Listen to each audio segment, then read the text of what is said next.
ఇందాక పెద్దలు చెప్పినట్టుగా 2004 వరకు ఉన్నటువంటి ఆనాటి చంద్రబాబు నాయుడు నాయకత్వం, 94 నుంచి 2004 వరకు ఉన్నటువంటి చంద్రబాబు నాయుడు నాయకత్వం ఉమ్మడి రాష్ట్రంలో 9 డిఎస్సి నోటిఫికేషన్స్ ద్వారా 1,50,000 ఉద్యోగాలని ఇచ్చినటువంటి ఘనత ఈ రాష్ట్ర ముఖ్యమంత్రి చంద్రబాబు నాయుడు గారిది.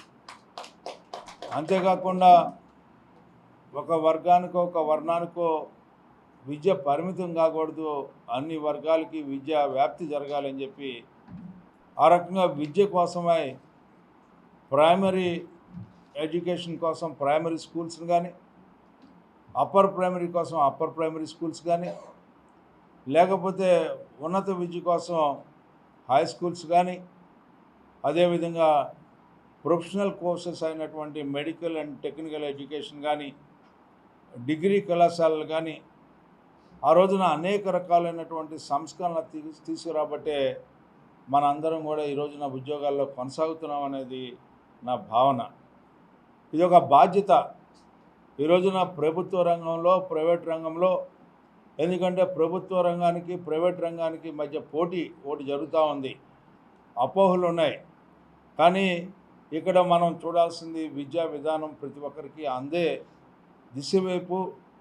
దశ వైపు మనం ఆలోచించినట్లయితే మనం ఈ రోజున ఈ యొక్క విద్యా వ్యాప్తి జరుపుకునే దాంట్లో ఎందుకు ప్రైవేట్ స్కూల్స్ పెరిగినాయి అనే భావం కూడా మనందరికీ ఉన్నాయి. అందుకనే ఈ రోజున సింగిల్ టీచర్ ఎక్కడైతే ఉన్నారో, మీకు అసిస్టెన్స్ ఎక్కడైతే లేదో, లేకపోతే ఎక్కడైతే ఈ యొక్క ఉద్యోగాలు ఖాళీలు ఉన్నాయో ఆ ఖాళీలన్నింటినీ భర్తీ చేసిన తర్వాతే స్కూల్స్ జూన్లో ఓపెన్ చేయబడతాయని చెప్పి కూడా చెప్పడం అనేది ప్రభుత్వ పరంగా గమనార్హం అని చెప్పి మీకు మనవి చేస్తూ ఉన్నా. ఎందుకంటే డిఎస్సి మొదటి సంతకం పెట్టారు, ఇప్పటి వరకు డిఎస్సి ఇవ్వట్లేదని చెప్పి ఈ రోజున చాలామంది ఈ రోజున మాట్లాడటానికి, దాన్ని చెలువలు పలవలుగా చేసి దాన్ని రాజకీయ లబ్ధి పొందడానికి ప్రయత్నించే పెద్దలకి నా హృదయపూర్వకంగా ధన్యవాదాలు తెలుపుకుంటూ, ఎందుకంటే ఇలాంటి చెలువలు పొలవలు మనకి అలవాటే. రాజకీయాలు చేయొద్దు విద్యా విధానంలో.